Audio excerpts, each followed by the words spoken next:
Let me tell you a story about the day an airport terminal fell dead silent.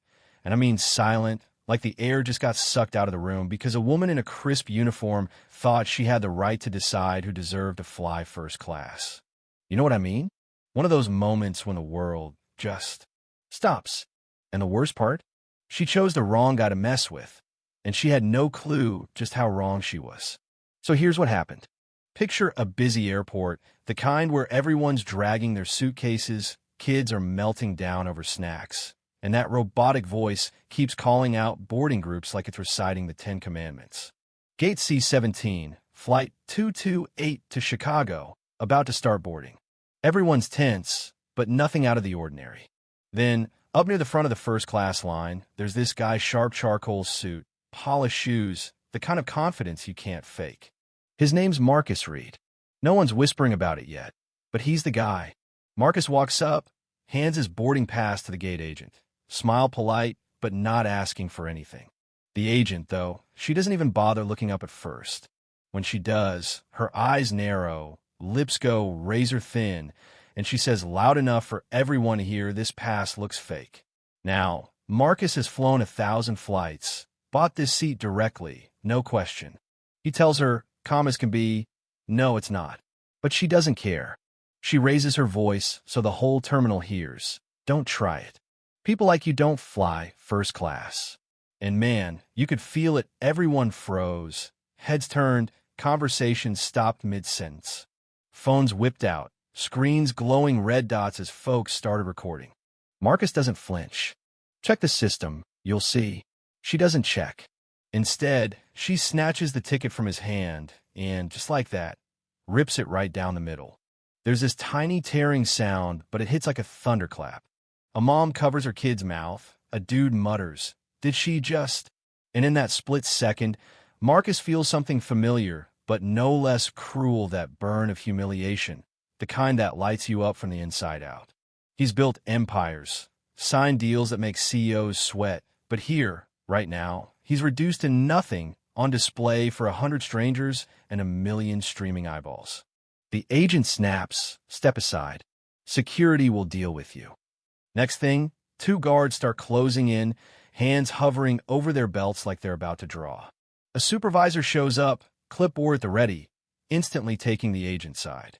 "Sir, comply or you'll be arrested for disruption." But here's the twist. The crowd starts pushing back. A woman in line says, "He didn't do anything wrong. We all saw it." Another guy chimes in, "He had a valid ticket." The supervisor shoots them a death stare. Anyone interfering will be removed. Phones stay up anyway. Every second is streaming live. Marcus breathes in, lets it out slow, probably thinking about 100 ways to handle this. Part of him wants to shout, but instead here's where things flip. He reaches into his briefcase and pulls out this silver-embossed folder. All business. Holds it high so everyone can see. "Since you're questioning who I am, let me clarify." Calm, steady, like he's done this 1,000,000 times. "My name is Marcus Reed, CEO of Sky Connect Aviation. The contracts that keep these planes in the air, they run through me." Silence, then chaos. Gasps, shouts, a ripple of shock that sweeps through the terminal. Phones zoom in, try and get the shot. The supervisor's face drains. The agent's mouth just hangs open. Even the guards look like they want to disappear. Marcus's voice goes even sharper. "You tore on my boarding pass. You accuse me of fraud. You humiliated me in front of everyone, while live streams are rolling. So, what do you think happens next?" From the back, that same young woman who spoke up lifts her phone higher, whispers, "It's already trending." The agent stammers, "Didn't know." And Marcus doesn't even let her finish. "You didn't care to know. And now the world knows you." Security melts away. The supervisor starts, "Mr. Reed, please, if we could just..." But Marcus cuts him off. "Don't you dare, mister. Read me now. 15 minutes ago, I was a nobody to you, someone you thought you could humiliate.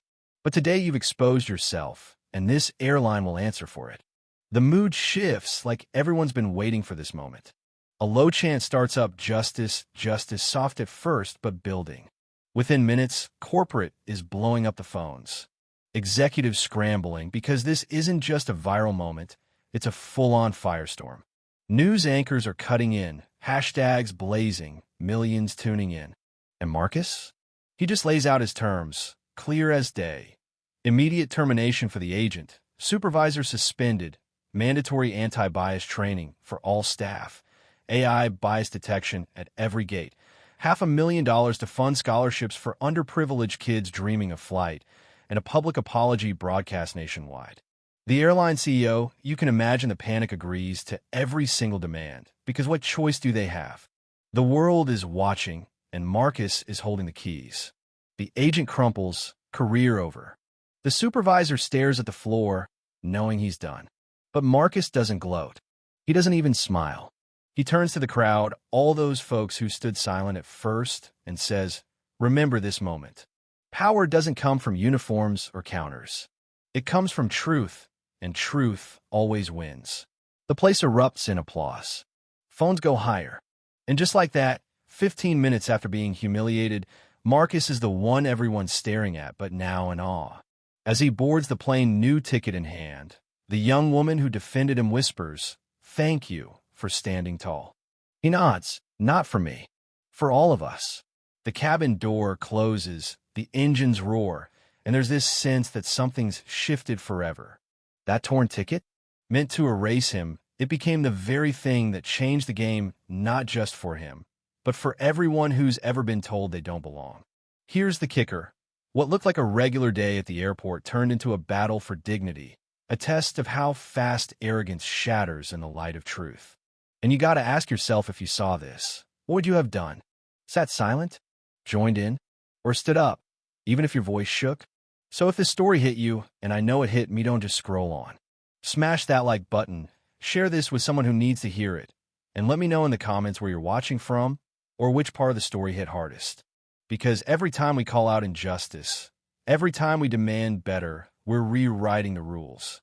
And sometimes, all it takes is 15 minutes, one ripped ticket, and someone refusing to back down. You with me?